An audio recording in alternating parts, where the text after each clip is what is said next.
Ávöxtur sannleikans. Orð Guðs í hjartamanns. Lifandi vegurinn.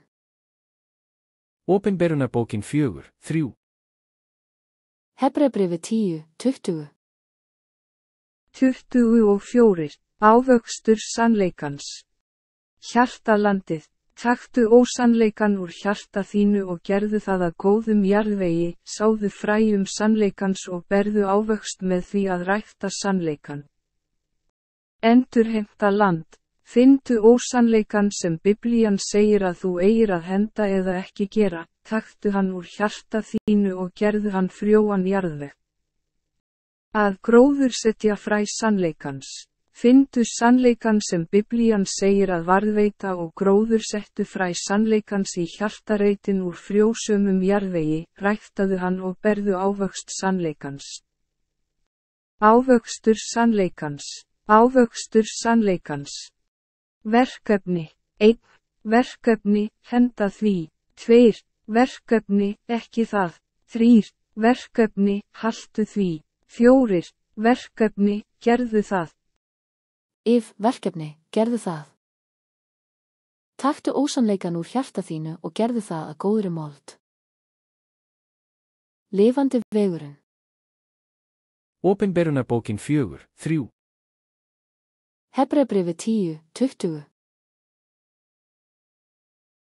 Galatabréfið 6:6. En sá sem uppfræðist í orðinu, veiti þeim sem uppfræðir, hlutdeild með sér í öllum gæðum. Efesusbréfið 4:1. Ég, bandingin vegna Drottins, áminni yður þess vegna að hegða yður svo sem sambóðið er þeirri köllun, sem þér hafi hlotið. Efesusbréfið 4:2. Því að sérhver mun verða að bera sína byrði.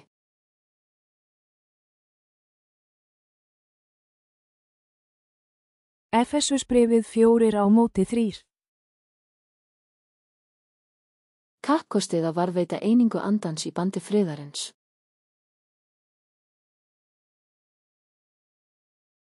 Efesusbréfið korter yfir 4. Vér eigum heldur að ástunda sannleikan í kærleika og vaksa í öllu upp til hans, sem er höfuðið, Kristur.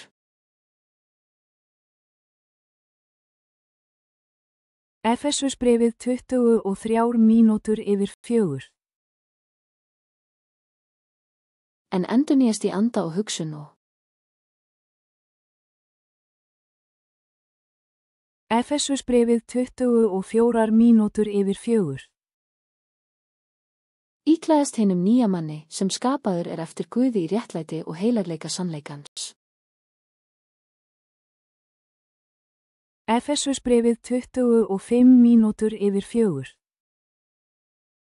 Leggi nú af lygina og talið sannleika hver við sinn náunga, því að vér erum hver annars leimir. Efesusbréfið 27 mínútur yfir 4.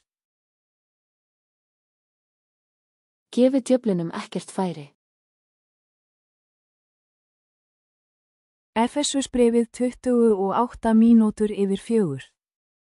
Hinn stelvísi hætti að stela, en leggi hart að sér og gjöri það sem gagnlegt er með höndum sínum, svo að hann hafi eitthvað að miðla þeim, sem þurfandi er.